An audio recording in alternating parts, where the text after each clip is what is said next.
Speed ನ್ಯೂಸ್ಗೆ ಸ್ವಾಗತ. ನಾನು ಚಂದ್ರಕಲಾ ನೂತನಗೌಡ.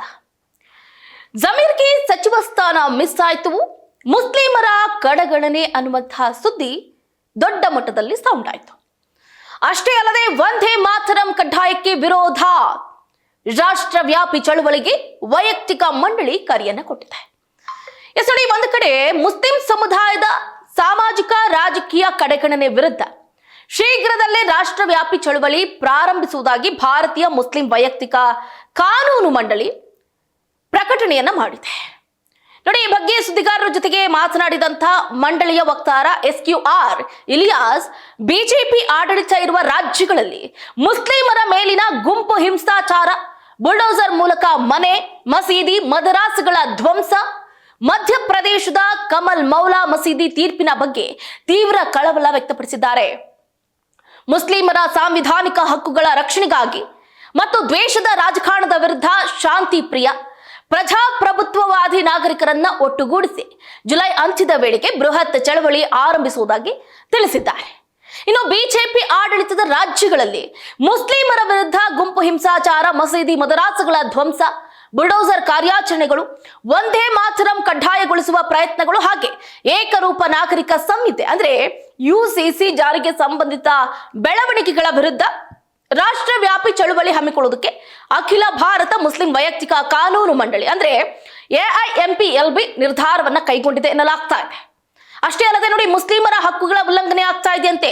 ದ್ವೇಷದ ರಾಜಕೀಯ, ಮಸೀದಿ, ಮದರಾಸಗಳ ಧ್ವಂಸ ಹಾಗೆ ಕೋಮು ಸಾಮರಸ್ಯಕ್ಕೆ ಧಕ್ಕೆ ತರುವ ಬೆಳವಣಿಗೆಗಳ ವಿರುದ್ಧ ಈ ಚಳುವಳಿ ನಡೆಸಲಾಗುತ್ತೆ ಅಂತ ಮಂಡಳಿ ಹೇಳಿದೆ. ಅಷ್ಟೇ ಅಲ್ಲದೆ ಜಮೀರ್ ಅಹಮದ್ ಖಾನ್ ಅವರಿಗೆ ಸಚಿವ ಸ್ಥಾನ ಯಾಕೆ ಒಂದು ಕಡೆ ಕೊಡ್ತಾ ಇಲ್ಲ, ಮೊದಲ ಸಚಿವ ಸಂಪುಟ ಸಭೆಯಲ್ಲಿ ಯಾಕೆ ಅವರನ್ನ ಕಡೆಗಣಿಸಲಾಯಿತು, ಅವ್ರಿಗೆ ಯಾಕೆ ಸಚಿವ ಸಂಪುಟ ಸಭೆಯಲ್ಲಿ ಒಂದು ರೀತಿಯಾದಂತಹ ಧಕ್ಕೆ ಆಯಿತು ಅನ್ನುವಂತಹ ಪ್ರಶ್ನೆಯೂ ಕೂಡ ಮುನ್ನೆಲೆಗೆ ಬಂದಿದೆ. ಆ ವಿಷಯವನ್ನ ಬದಿಗೊತ್ತದೆ ಈಗ ಚಳುವಳಿಯ ರೂಪುರೇಷೆ ಸಿದ್ಧಪಡಿಸುವುದಕ್ಕೆ ಕ್ರಿಯಾ ಸಮಿತಿಯೊಂದನ್ನು ರಚಿಸಲಾಗುತ್ತೆ ಎಂದು ಕೂಡ ಹೇಳಿದ್ರು. ದೇಶದ ಹಲವು ಭಾಗಗಳಲ್ಲಿ, ವಿಶೇಷವಾಗಿ ಬಿಜೆಪಿ ಆಡಳಿತದ ರಾಜ್ಯಗಳಲ್ಲಿ ಮುಸ್ಲಿಮರ ವಿರುದ್ಧ ದಾಳಿಗಳು ಹೆಚ್ಚುತ್ತಾ ಇದೆ. ಅವರ ಜೀವ, ಆಸ್ತಿ, ಧಾರ್ಮಿಕ ಹಕ್ಕುಗಳು ಮತ್ತು ನಂಬಿಕೆಗಳಿಗೆ ಧಕ್ಕೆ ಉಂಟಾಗ್ತಿದೆ ಅಂತ ಕಾರ್ಯಕಾರಿ ಸಮಿತಿ ಹೇಳಿದೆ. ದೇಶದಲ್ಲಿ ದ್ವೇಷ ಮತ್ತು ಕೋಮು ಉದ್ವಿಗ್ನತೆಯ ವಾತಾವರಣ ಹೆಚ್ಚಾಗ್ತಾ ಇದೆ ಅಂತ ಮಂಡಳಿ ಆರೋಪವನ್ನು ಮಾಡಿದೆ. ಇನ್ನು ದ್ವೇಷ ಭಾಷಣಗಳು ಮತ್ತು ಪ್ರಚೋದನಾತ್ಮಕ ಹೇಳಿಕೆಗಳ ವಿರುದ್ಧ ಪರಿಣಾಮಕಾರಿ ಕಾನೂನು ಕ್ರಮ ಕೈಗೊಳ್ಳಲಾಗ್ತಾ ಇಲ್ಲ ಅಂತ ಅದು ಕಳವಳವನ್ನು ವ್ಯಕ್ತಪಡಿಸಿದೆ. ಮುಸ್ಲಿಮರ ವಿರುದ್ಧದ ದಾಳಿಗಳ ವಿಚಾರದಲ್ಲಿ ಜಾತ್ಯತೀತ ರಾಜಕೀಯ ಪಕ್ಷಗಳು ಮೌನ ವಹಿಸಿದೆ ಅಂತ ಕಾರ್ಯಕಾರಿ ಸಮಿತಿ ಟೀಕೆಯನ್ನ ಮಾಡಿದೆ.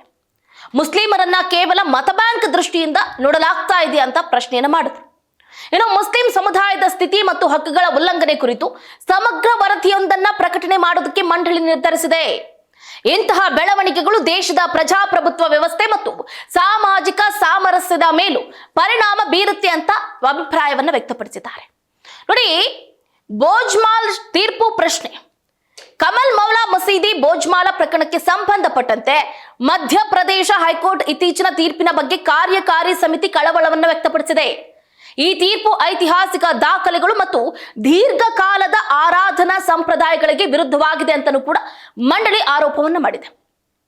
ಈ ತೀರ್ಪು 1991ರ ಪೂಜಾ ಸ್ಥಳಗಳ ಕಾಯ್ದೆಯ ಆಶಯಕ್ಕೂ ವಿರುದ್ಧವಾಗಿದೆ ಅಂತ ಹೇಳಿರುವ ಮಂಡಳಿ ತೀರ್ಪನ್ನ ಪ್ರಶ್ನೆ ಮಾಡಿ ಸುಪ್ರೀಂ ಕೋರ್ಟ್ ಅರ್ಜಿ ಸಲ್ಲಿಸಿರುವ ಕಮಲ್ ಮೌಲಾ ಮಸೀದಿ ಸಮಿತಿಯ ಕ್ರಮವನ್ನ ಸ್ವಾಗತಿಸಿದೆ. ಈ ಕಾನೂನು ಹೋರಾಟದಲ್ಲಿ ಮಸೀದಿ ಸಮಿತಿಗೆ ಎಲ್ಲಾ ರೀತಿಯ ನೆರವನ್ನ ನೀಡೋದಕ್ಕೆ ನಿರ್ಧಾರವನ್ನ ಕೈಗೊಳ್ಳಲಾಗಿದೆ ಅಂತ ತಿಳಿಸಿದೆ. ನೋಡಿ, ಬಹಳ ಮುಖ್ಯವಾಗಿ ಗಮನಿಸಬೇಕಾಗಿರುವಂತಹ ಅಂಶ ಅಂತಂದ್ರೆ ವಂದೇ ಮಾತರಂ ಕಡ್ಡಾಯಕ್ಕೆ ವಿರೋಧವನ್ನ ವ್ಯಕ್ತಪಡಿಸಲಾಗ್ತಾ ಇದೆ. ಯಾಕೆ ವಂದೇ ಮಾತರಂ ಕಡ್ಡಾಯವಾಗಿ ಎಲ್ಲರೂ ಕೂಡ ಎಲ್ಲ ಫಂಕ್ಷನ್ಗಳಲ್ಲೂ ಅಥವಾ ಎಲ್ಲಾ ಕಾರ್ಯಕ್ರಮಗಳಲ್ಲೂ ಕೂಡ ಹೇಳಲೇಬೇಕಾಗುತ್ತೆ, ಅದ್ಯಾಕೆ ಕಡ್ಡಾಯ ಆಗಬಾರ್ದು? ಇವ್ರು ಹೇಳ್ತಾ ಇರೋದೇನು ಅಂತಂದ್ರೆ ವಂದೇ ಮಾತರಂ ಕಡ್ಡಾಯವಾಗಿ ಹೇಳ್ಬೇಕು ಅಂತಂದ್ರೆ ಕಷ್ಟ ಆಗುತ್ತೆ. ಯಾವುದೇ ಪ್ರಯತ್ನವು ಸಂವಿಧಾನದ 25ನೇ ವಿಧಿಯಲ್ಲಿ ಖಾತರಿಪಡಿಸಿರುವ ಧಾರ್ಮಿಕ ಸ್ವಾತಂತ್ರ್ಯದ ಹಕ್ಕಿಗೆ ವಿರುದ್ಧವಾಗಿದೆ ಅಂತ ಕಾರ್ಯಕಾರಿ ಸಮಿತಿ ಹೇಳಿದೆ.